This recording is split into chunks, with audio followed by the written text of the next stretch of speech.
সারা জীবনে এত মাছ ধরলাম, হ্যাঁ, তো এর মধ্যে সবচেয়ে বড় মাছটার ওজন কত ছিল আর এটা কোথায় ধরছিলা? আমি যে মাছ ধরি এর মধ্যে সবচেয়ে বড় মাছটা ধরেছিলাম কুয়াকাটা সমুদ্র সৈকত থেকে, বুঝলা? হ্যাঁ। তোমার এই যে কুয়াকাটা সমুদ্র সৈকত কিছুদিন আগে বেড়াইতে গেলাম না, হ্যাঁ, দেখলাম তো। এই যে ওইখানে গিয়া যখন আমি গোসল করতে সমুদ্রে নামলাম, তো হঠাৎ পায়ের নিচে একটা মাছ পড়লো। বেশি বড় না, ছোট্ট একটি মাছ, বুঝছো?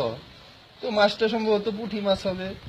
তো আমি ডুব দিলাম, ডুব দিয়া মাছটা ধইরা উপরে ওঠানোর সাথে সাথে দেখি মাছটা 200 কেজি ওজন। কি? পুঁটি মাছের 200 কেজি ওজন? আচ্ছা মামা শোনা, আমিও একবার সমুদ্র সৈকতে বেড়াতে গিয়েছিলাম কুয়াকাটায়। তারপরে সমুদ্রের নিচে আমি মোমবাতি জ্বালাই দিছিলাম, এরপরে আগুন ধরাই দিছিলাম মোমবাতিতে, এরপরে পুরো সমুদ্র লাল হয়ে গেছিল। কি বলো তুমি?